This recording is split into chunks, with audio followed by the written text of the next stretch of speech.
The brain is made up mostly of fat and water.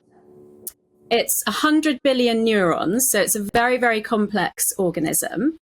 And it's really interesting listening to you just speaking now about retirement, because I think the most exciting part of neuroscience research is about neuroplasticity, which is the ability of the brain to change itself throughout life, even after retirement age. So when we hear about people working later or taking up new pastimes like art or learning a new language, that can actually stimulate the brain to make more connections. And that's what you want to do to keep your brain young and healthy. Why is there so much fat in the brain? Because I would have thought that fat is a pretty sort of passive substance that doesn't do much. It certainly doesn't do much on my belly. Yeah, it's a little bit different. So basically fat and water conduct electricity and allow chemicals to pass between the neurons. So they're kind of the substances that allow electrical and chemical transmission to happen the most easily. So it's the most efficient way for the brain to be made. And does it grow as we grow? From, seeing a baby grow into an adult, then yes, it physically grows in size, although not as much as the rest of the body, because the skull is already quite large proportionately in babies.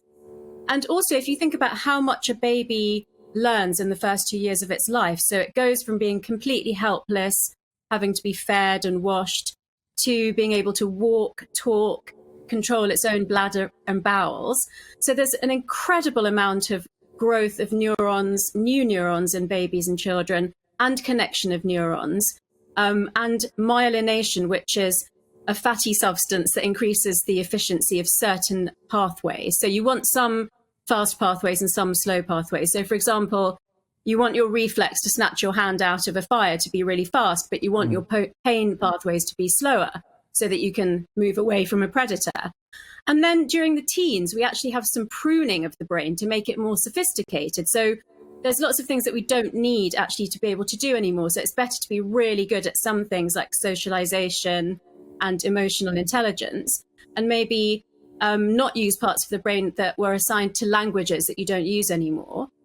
Once we get to 25 to sort of 65 and beyond, we really have to make much more effort to allow that process of creating new neurons, connecting up lots of neurons and making new pathways and making them more efficient to keep happening at a decent rate. So if you don't want to plateau, you have to do things to make your brain keep growing and being flexible.